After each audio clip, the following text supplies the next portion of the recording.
다시 한번 또 내가 이 응무소주 이생기심이란 말을 통해서 여러분들하고 한번 또 실습을 해봅시다. 자, 그러니까 성상이력 관법을 여러분이 이제 배웠잖아요. 9강에서 내가 말씀을 드렸잖아요. 그죠? 이제 여기 식수전 하신 분들은 무슨 말인가 하겠지만 성상이력가 뭐냐면 이거예요. 거울에 이렇게 내 얼굴을 비치면 여러분은 거울에 비친 내 얼굴을 보고 여기 동그란 거울이 있다고 합시다. 그러면 여러분 눈에는 여기 이제 아침에 일어나면 이제 화장한다고 이렇게 이제 자기 얼굴을 비춰볼 거 아니에요. 여기 빠마한 머리가 있다고 합시다. 아, 이렇게 눈을 떠야 거울이 보이지. 그런데 분명히 여러분이 여태까지 한 짓이 뭐냐면 거울은 이렇게 비친 게 아니에요. 진짜 거울은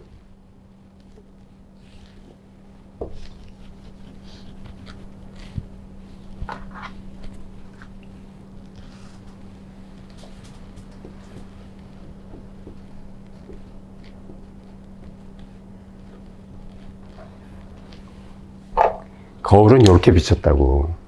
근데 여러분 이렇게 봐. 이게 무슨 차이가 있어? 요거는 거울하고 다른 거야. 요건 따로 분리돼 있어. 그래서 여러분은 요것만 봐. 이 거울면은 안 봐. 왜? 그건 거울이니까. 그리고 요거를 자기 얼굴이라고 봐요. 그죠? 이런 업습 속에 살았다고. 그러니까 여러분이 주차장에 가면 다른 차보다 내 차가 훨씬 잘 보여. 안 그래요? 왜?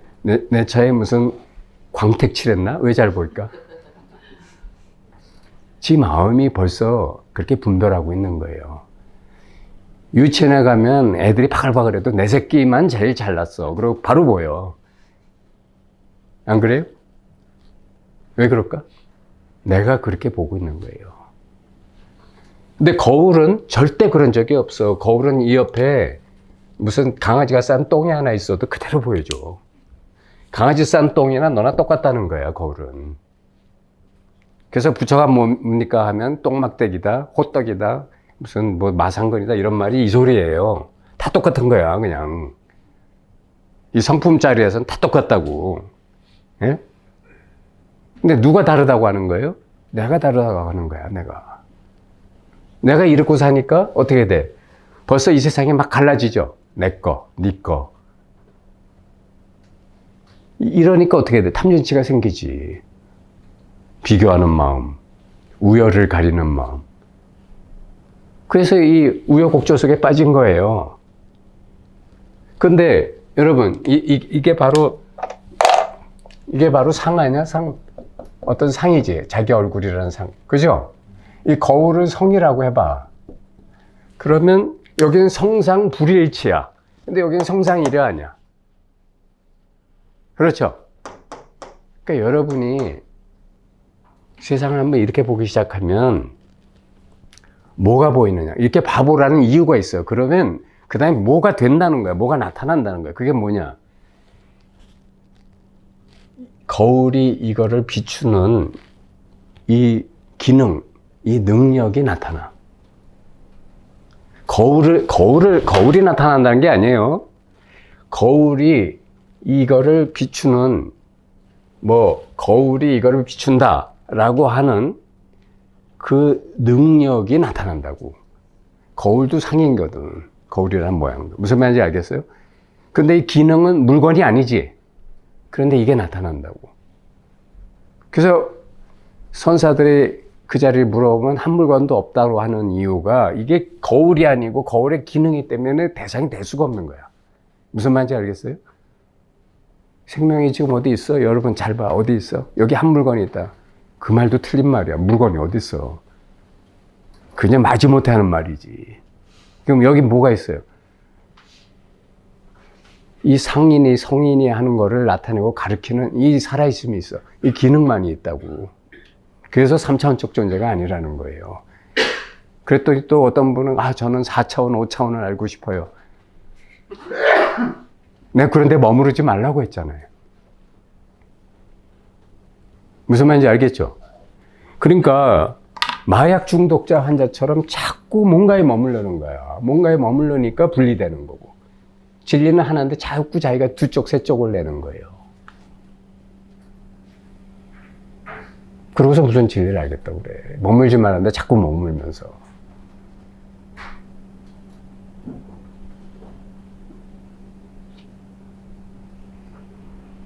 자, 그러면 우리가 한번, 여러분 제일 머물지 않기 어려운 게 뭔지 알아요? 역경계예요. 그러면 자, 우리가 보자고. 여러분 제일 최근에 속상한 일이 뭐 있어? 자, 속상한 일이 있을 거 아니에요. 응? 누구나 다 속상한 일이 있어. 속상한 일이 없다는 건 말이 안 돼. 대통령도 속상해. 재벌도 속상해. 왕도 기가 막힌 일이 있어요. 안 그래요? 다 그런 일은 누구나한테 있는데, 문제는 이제 이걸 한번 자기가 정견을 한번 해보자고. 자, 자기의 각자 최근에 있었던 일을 한번, 자, 눈을 감고 한번 눈 감아 보세요. 네, 몸을 이제 정절하시고 눈 감고 그 상황이나 거기에 대한 어떤 그 관련된 그 이미지를 이렇게 눈앞에 떠올려 봐요. 그럼 이미지가 이제 눈앞에 떠올렸습니다. 이제 그거에 근거해서 그것 때문에 내가 걱정, 근심 또는 분노, 뭐 이렇게, 감정, 온갖 생각들이 막 떠올랐잖아요. 그죠?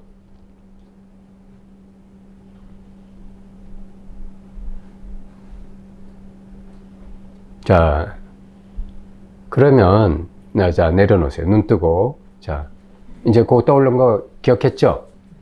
자, 다시 한번, 이제는 또 뭘 떠올리냐면, 오늘 아침 먹은 밥이나 커피 잔을 떠올리세요. 눈 감고 다시 한번 떠올려봐요. 떠올려지죠? 이미지가. 그렇죠? 아까 거랑 이거랑 본질적으로 달라요? 똑같아요? 똑같죠? 그런데 여러분들 아까 거에 대해서는 심각한 에너지를 투사하고 지금 이거는 아주 가볍게 대하고 있어요. 왜? 벌써 평등지를 잃어버린 거야. 타성일편을 안 하고 있는 거야. 그럼 어디에 머무르고 있는 거죠? 자기가 이건 심각해. 이건 보통 일이 아니야. 라고 하는 생각, 감정에 머무르는 거예요. 응무소주 이생기심을 안 하는 거야. 무슨 말인지 알겠죠? 그래서 고통이 생긴 거예요. 자, 그러면 이 고통은 그렇다고 제가 그거를 여러분들한테 여러분이 그 정견만 잘하면 이런 것으로 해서 고통을 안 당합니다라는 말을 하는 게 아니에요. 아, 자식이 죽었어. 어떻게 안 슬프겠어? 아, 이거 정견해봤더니 안 슬픈데요. 그거 미친놈 아니야?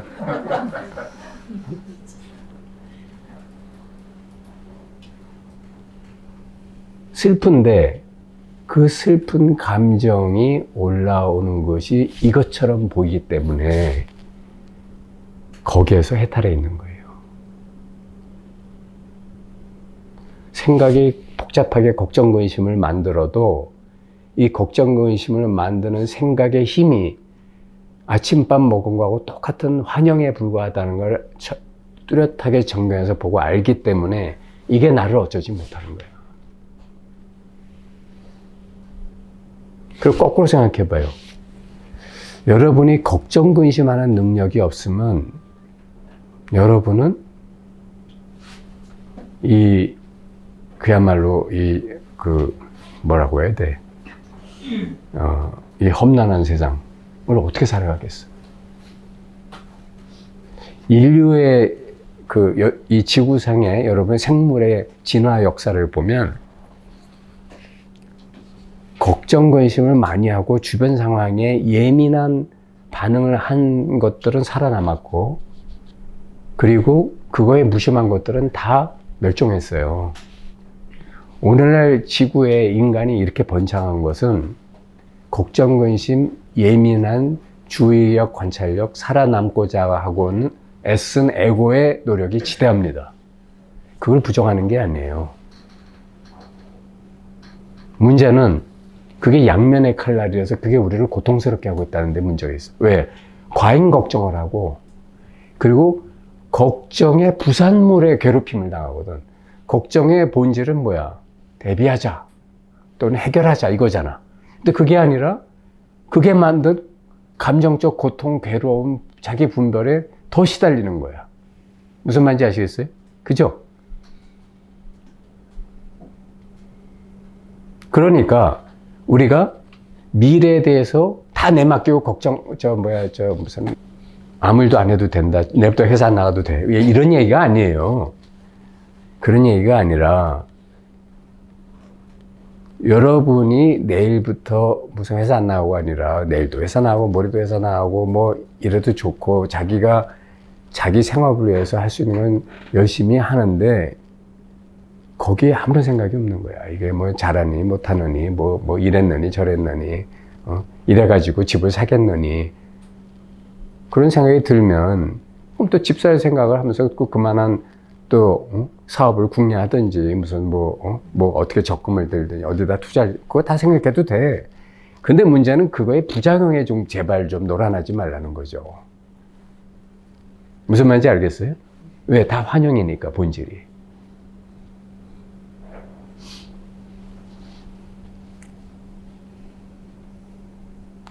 여러분들이 주로 하는 걱정, 근심이 뭔지 저도 알아요. 자녀에 대한 걱정, 근심, 돈에 대한 걱정, 근심, 또는 부부 간의 뭐 어떤 미묘한 갈등이나 감정에 대한 부담감, 뭐 이런 것들 아니에요? 그렇죠. 뭐 친구 간이라든가. 대부분 인간사들이 비슷해요. 그런데 그런 것들이 사실은 거꾸로 우리가 역발상으로 한번 자기 관점에서 볼 게 아니라 생명의 관점으로 거꾸로 보면 이제 진리 관점에서 보면 살아있으니까 이런 것도 경험해 보는 거야. 아니에요? 그렇죠? 살아있으니까 이런 걱정 근심도 해보고 무슨 고통도 겪고 화도 나는 거야. 그렇죠? 그러면 그 속에 빠져들 게 아니라 야, 내가 이런 체험도 하는구나. 그러면 여러분이 화나거나 섭섭한 일조차도 경이롭게 보이기 시작합니다. 아, 나한테 이런 것이 있었구나. 이게 아주 새롭게 보이기 시작해.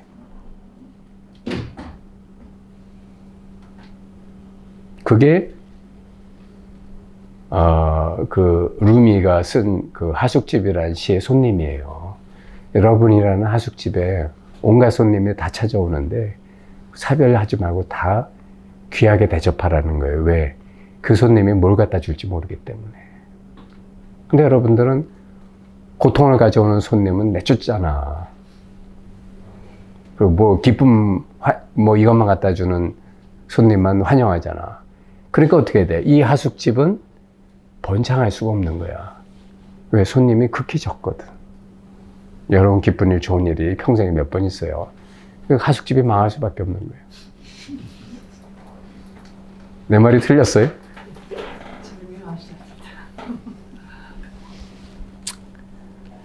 자, 그래서 역경계가 그래서 보왕산미령 같은 데도 보면 역경계가 오히려 스승이다. 역경계가 오히려 환영해라. 이런 말이 있는 거예요.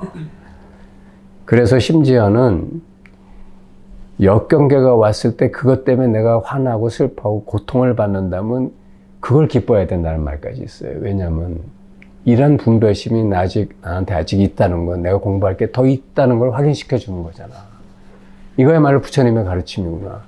이 정도로 여러분이 정견하는 그것에 미쳐야 돼. 그러지 않으면 여러분은 부처가 될 수가 없어요. 정말 그렇게 한번 미쳐봐요. 여러분이 정말 이쁜 여자한테 미쳤어. 요새 그 우리 둘째 놈이 저 이쁜 여자한테 지금 폴딱 빠져갖고 그러고 있더라고. 뭐 이렇게 나한테 보여주고 뭐 그러면서 온통 생각이 거기 가 있어. 그렇게 한번 미쳐봐요. 그러면 여러분들은 내가 말려도 여러분들은 성불합니다. 근데 여러분들은 절대 그렇게 만만하게 미치질 않아요. 왜? 마약 중독자들이거든. 너무나 생각, 감정, 느낌을 사랑하기 때문에